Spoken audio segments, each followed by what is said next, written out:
Hello everyone, in today's video I'm going to show you how to install Duolingo application to your Windows laptop, and it doesn't matter, and this method works for both Windows 10 and 11. So first you are going to click here in the search bar and you are going to search for Microsoft Store.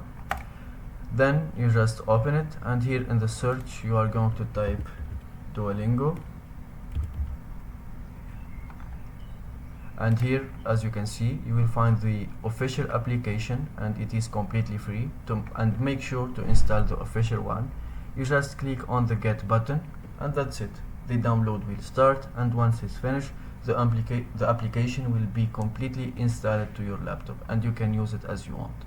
And once it's finished, if you can't see it here in the desktop, you just can go to the search. You search for the application after it's being installed, and you can right click and choose either to create a shortcut to be here in your desktop, or you can just pin the application to your taskbar and you will find it here next to those applications.